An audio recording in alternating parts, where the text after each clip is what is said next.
I am decision. बच्चों, आज अपन ले रहे हैं सबसे इम्पोर्टेंट टॉपिक। चैप्टर नंबर है 13 प्रोबेबिलिटी। बच्चों, सबसे हार्ड चैप्टर लगता है सभी को ये। तो बच्चों, आपको कई चीज़ें बताने जा रहा हूँ आज। इस बातों का आप ध्यान रखिए। क्या क्या है बच्चों? पहली बात तो ये है कि आप टेंशन नहीं करें, अपनी पूरी नींद निकालें, सोए पूरे। और कहने का मतलब है कि आप सिस्टमिक ढंग से पढ़िएगा। अगर आप सिस्टमिक ढंग से पढ़ेंगे तो आपको कभी भी कोई प्रॉब्लम नहीं होगी बच्चों। तो पहले अपने स्वास्थ्य का ध्यान रखो बच्चों, पहली बात। दूसरा, मोबाइल से दूर रहो। अगर मोबाइल का यूज करने की जरूरत पड़े तो उतना ही यूज करो जितनी अपनी आवश्यकता है। इस समय बच्चों आपकी लाइफ का सवाल है बच्चों, आपकी कैरियर का सवाल है बच्चों। तो आपको अपनी टेंशन को कम करने के लिए पहली बात तो अपने क्या नाम है, हेल्थ के बारे में ध्यान रखिए थोड़ा सा। दूसरा, मोबाइल कम से कम यूज करें। यूज करते हैं तो केवल आपको जो जरूरत है उन चीजों को देखिए। बाकी भी समय आपका मोटिवेशन, केवल आपको ध्यान रखना है अपनी लाइफ के बारे में। तो बच्चों, आज आपका टेंशन कम कर रहा हूं मैं। कैसे टेंशन कम कर रहा हूं बच्चों? मैंने पहले भी आपको पिछली वीडियो में बताया था कि आप अपने नोट्स खुद के बनाइए, डेफिनेशन से याद करिए। क्या क्या बोला बच्चों? डेफिनेशन से याद करिए। अपने नोट्स खुद के अपने पास होनी चाहिए। तो अब अपने पास लिमिटेड टाइम है बच्चों, क्योंकि बोर्ड के एग्जाम है। बोर्ड के एग्जाम के साथ साथ जी मेंस का जितने भी ऑल इंडिया के कंपटीशन है वो सारे आपके पास है। अगर आप इन नोट्स को पढ़ते हैं, लिखते हैं, तो लाइफ में आपको कभी भी इन चीजों की जरूरत नहीं पड़ेगी। आपको केवल नोट्स बनाएंगे तो आपको दोबारा बस केवल रिवीजन करना होगा, ये मेरी गारंटी है बच्चों। तो आप कैसे पढ़ेंगे? पहले अपनी नोट्स बनाइए बच्चों। जो भी चीज आपको पढ़ा रहा हो अपनी कॉपी में नोट करें। नोट करने के बाद उन चीजों को याद करें, क्योंकि जब तक बेसिक चीज याद नहीं होगी बच्चों तब तक आप उस सवाल का जवाब नहीं दे पाएंगे। तो बच्चों, पहले तो आप अपनी हेल्थ का ध्यान रखें। हेल्थ के साथ साथ, हेल्थ का मतलब ये नहीं कि खूब खाएं, लिमिटेड रखना है। स्वास्थ्य का ध्यान रखते हुए टेंशन नहीं करना है। कैसे?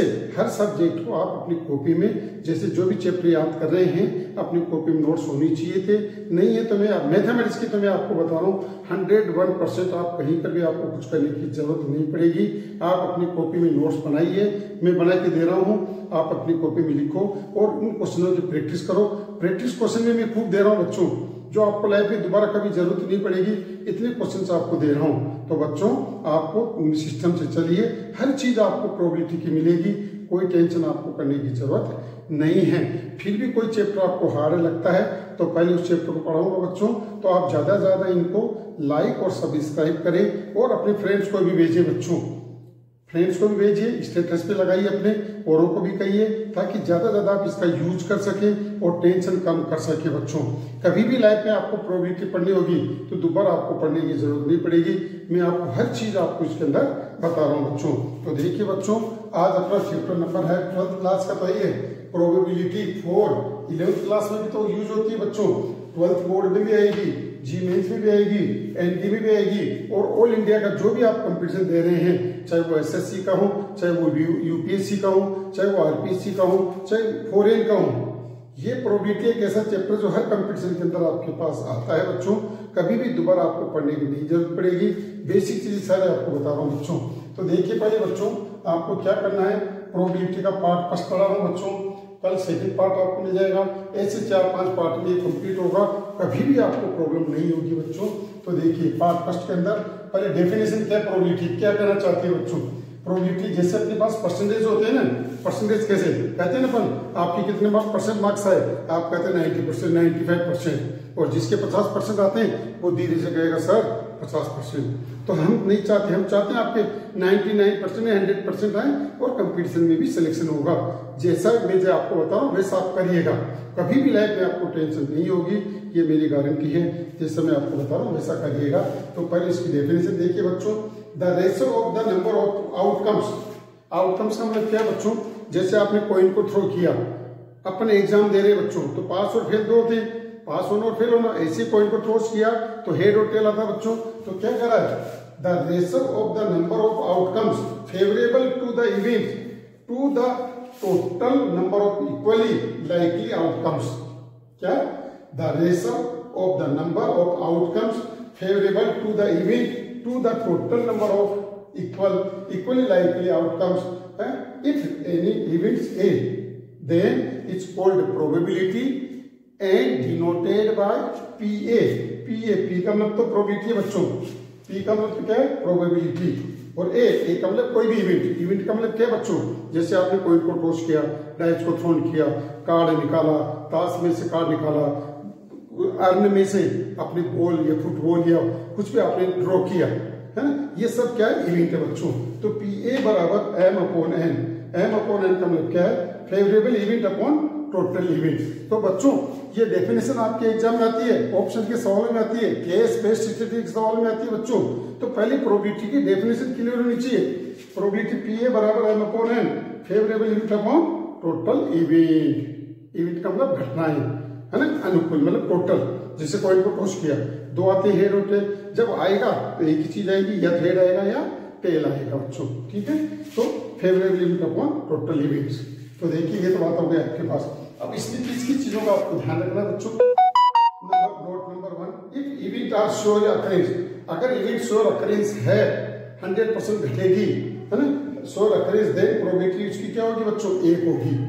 प्रोबेबिलिटी का फॉर्मूला क्या है number of A upon number of S, S का मतलब है टोटल इवेंट्स फेवरेट और ए का मतलब है फेवरेबल इवेंट्स, उसमें से जो आ रहा है निकल के तो 1। कैसे श्योर इवेंट्स, जैसे मनुष्य जन्म लेता है वो मरेगा, 100% मरेगा, इस बात की प्रोबेबिलिटी क्या होगी 1। जो श्योर इवेंट अपने को पता है कि ऐसा होने वाला है 100 है, तो वो हमेशा 1 होगी। और if event are impossible occurrence, then probability P A बराबर 0। जैसे आपके पास 1 साल 1 मंथ का बच्चा है और उसका IIT में सिलेक्शन हो गया, इम्पॉसिबल वाली बात करें आप बच्चों। जिस बच्चे का जन्म ही नहीं हुआ और उनका बच्चा आएगा तब उनकी प्रोबेबिलिटी वो आएगा, ऐसा इम्पॉसिबल वाली बात नहीं होगी।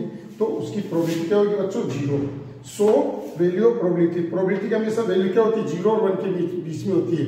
तो आप देखिए नए नए ऑप्शन के सवाल बन के आ रहे हैं, तो प्रोबेबिलिटी पी ए किसको बिलोंग करती है, क्लोज ब्रैकेट 0 और 1। ध्यान रखिए प्रोबेबिलिटी का वैल्यू 0 और 1 के बीच में रहेगा, ना कभी नेगेटिव आएगी ना 1 से ग्रेटर देन होगा। अगर आ रहा है तो वो गलत आपका। तो बच्चों ये ऑप्शन के सवालों में आता है, ये आता है, ये आता है। अब इसके साथ जितने भी पॉसिबल इवेंट्स है, फेवरेबल इवेंट्स है, उन सबको मिलाकर उनके इवेंट्स की सबकी प्रोबेबिलिटी हमेशा 1 होनी चाहिए। अगर सबका प्रोबेबिलिटी 1 नहीं आ रही है, इसका मतलब आपका कहीं ना कहीं मिस्टेक है बच्चों। तो इस तरह से आपके पास ये 2 कंडीशंस आपको ध्यान रखना बच्चों। और ये सबसे इंपॉर्टेंट बात बताई मैंने, प्रोबेबिलिटी की वैल्यू हमेशा इसको बिलोंग करेगी और हमेशा इसका टोटल का सम हमेशा 1 होगा। जैसे आपने कॉइन को टॉस किया, हेड और टेल आए, हेड और टेल आया, हेड और टेल, हेड आने की भी 1/2, टेल आने की भी 1/2, तो दोनों को मिला के 1 आ गई नहीं, क्यों, उसमें 2 आपके पास जो कंडीशन बन रही है बच्चों, हेड और टेल, ठीक है।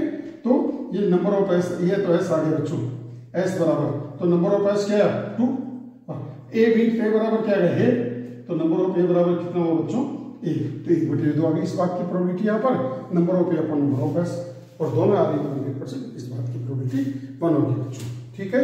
नेक्स्ट इंपॉर्टेंट थ्योरम्स क्या क्या है, तो मैंने क्या कहा बच्चों, लाइफ के अंदर दोबारा आपको इसको स्टडी करने की जरूरत नहीं पड़ेगी। मैं आज कुछ बेसिक चीजें बता रहा हूँ, अगले में आपको इसकी नेक्स्ट चीजें मिलेगी। तो पहले क्या है, ए इज एन इवेंट, कोई भी इवेंट घटना है, इवेंट है।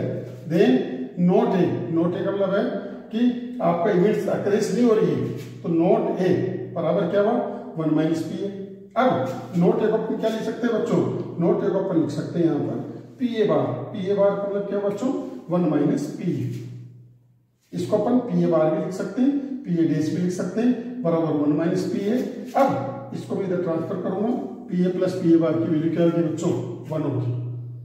अकरेंस होना और नहीं होना दोनों की प्रोबेबिलिटी का सम हमेशा 1 आएगा, ठीक है, ये बात चलेगा। नेक्स्ट थ्योरम नंबर 2 क्या है, if A and B are any event, 2 events, 2 events है बच्चों, है ना, देन प्रोबेबिलिटी ए और बी। ध्यान रखना मैंने बहुत सारी चीजें ली अलग अलग, अब आपको स्टडी करने की जरूरत नहीं बच्चों। देखो, और जब भी 2 इवेंट्स के बीच में और आता है, और का मतलब होता है यूनियन, याद रखना सबसे इंपॉर्टेंट बात है बच्चों। और इंटरसेक्शन का मतलब होता है एंड, एंड का मतलब और, है ना, एंड और का मतलब या और यहाँ पर, ठीक है। तो इसको अपन और का मतलब A union B, P A plus P B minus P A intersection B. ये इंपॉर्टेंट बात है बच्चों, ये ध्यान रखना है। सारी कंबाइन कर ली मैंने, अब आपको अलग चीज पढ़ने की जरूरत नहीं पड़ेगी, स्टडी करने की जरूरत नहीं पड़ेगी। Number 3 theorem, if A and B are mutually exclusive event, then probability P A और बी बराबर P A plus P B. It means P A union B बराबर P A plus P B. क्यों? Mutually exclusive event का मतलब क्या हुआ बच्चों? एक इवेंट का दूसरे इवेंट पे कोई इफेक्ट नहीं पड़े। It means A intersection B बराबर फाई है। जैसे अपन कहते हैं ना, एक गलत आदमी है, अगर गलत का गलत के साथ रहेगा तो वो भी गलत हो जाएगा। बट ऐसा गलत है जिसमें ऐसा कोई इफेक्ट नहीं पड़ रहा है। अगर ऐसा हाई है तो ऐसी इवेंट्स कहलाती है म्यूचुअली एक्सक्लूसिव इवेंट्स। ठीक है। नंबर 4, थ्योरम नंबर 4 है बच्चों, ए बी सी 3 इवेंट्स है। Any 3 events then P A probability of A and B in C बराबर P A plus P B plus P C minus probability of intersection B intersection C, A intersection C और probability of A intersection B intersection C. ठीक है। ये 3 events के लिए बच्चों। ठीक है। आप 11th की बुक उठाई देखिए, 3 जो इवेंट दे रखी है उसकी प्रोबेबिलिटी अपन इसके अंदर फाइंड आउट कर सकते हैं। नेक्स्ट, अब है यहां तक का बच्चों ये सब 11th की बात थी, जो 12th के अंदर भी यूज होगा। मतलब मैंने सारी कंपटीशन की बात कर ली बच्चों, आपको दोबारा कहीं पढ़ने की जरूरत नहीं पड़ेगी, स्टडी करने की जरूरत नहीं पड़ेगी बच्चों। कंडीशनल प्रोबेबिलिटी यहां से 12th क्लास की चालू होती है बच्चों।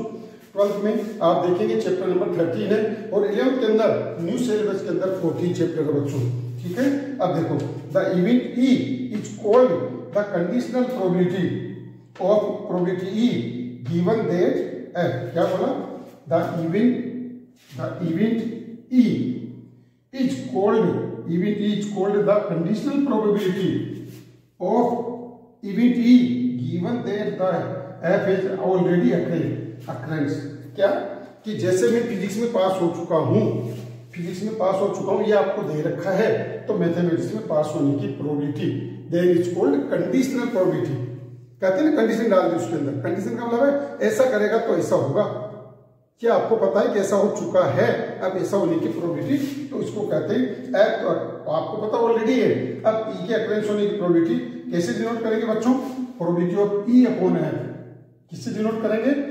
एफ तो आपको गिवन है, जो ऑलरेडी अक्रेंस हो चुकी है, फिजिक्स में पास हो चुका है, मैथमेटिक्स में पास होने की probability. It means probability of E upon F बराबर probability of intersection F upon probability of P F बराबर number of intersection F upon number of S upon number of F upon number of S. इसको अपन ऐसा भी लिखते हैं। क्यों? Probability की थ्योरम मैंने आपको बताया ना, पी ए बराबर number of A upon number of S. इसका मतलब probability of intersection upon probability of और नंबर ऑफ इंटरसेक्शन, ऐसा अपन लिख सकते हैं। अब आप देखो इसके अंदर किन किन बातों का, अगर मान लो आपको क्या गिवन है, एफ ई गिवन है और एफ के अक्रेंस होने की प्रोबेबिलिटी निकालनी है बच्चों, तो क्या आएगा? Probability of intersection F upon probability of E. तो जो गिवन है वो नीचे आती है, जो अक्रेंस होने का लिए ऊपर आती है बच्चों। तो ये बात आपके पास आ गई। ठीक है। अब इनमें किन किन बातों को ध्यान रखना है? अगर आपको अक्रेंस एफ गिवन है, एस का मतलब टोटल आ गई, हमेशा 100% प्रोबेबिलिटी होगी 1 होगी। जैसे मैंने कहा था 1, तो ये एफ तो गिवन है, एस के अक्रेंस होने की टोटल आ गई है ना, तो इसकी प्रोबेबिलिटी और एफ अपॉन एफ की विथ रिस्पेक्ट एफ का करेंगे तो भी प्रोबेबिलिटी 1 होगी। और चाहे वो कंडीशनल प्रोबेबिलिटी हो, हमेशा इसकी वैल्यू 0 और 1 के बीच में ही रहती है। प्रोबेबिलिटी कैसे भी हो, चाहे वो बेस थ्योरम हो, चाहे कोई सा भी हो बच्चों, लाइफ के अंदर कोई सी भी प्रोबेबिलिटी हो, प्रोबेबिलिटी का रिजल्ट हमेशा 0 और 1 के बीच में रहेगा। और सेकंड बात क्या है? ई डेस अपॉन एफ, मतलब एफ तो अक्रेंस हो चुकी है, ई डेस मतलब मैथमेटिक्स में पास नहीं हुआ, इस बात की प्रोबेबिलिटी क्या होगी? 1 माइनस उसकी जो आने की बात थी वो आ गई, 1 में से उसको सेपरेट कर दो तो नेन वाली बात आपके पास आ जाएगी, जो ये बात है। तो ये बच्चों ये बेसिक चीजें हैं, पहले आप इसको पढ़िए। अब नेक्स्ट वीडियो में आपको कल ही, आपको जो टुमारो है इसकी नेक्स्ट आगे की बात मिलेगी, तो आप पहले इस वीडियो को पढ़िए। कैसा लग रहा है बच्चों, आप कमेंट्स बॉक्स में डालिए, ताकि मुझे भी पता चले कि आप पढ़ रहे हैं या नहीं पढ़ रहे हैं। बच्चों डेफिनेट 100% मार्क्स आएगा और आपकी जिंदगी का टेंशन हमेशा खत्म कर दूंगा, इसीलिए आप इन चीजों को पढ़िएगा।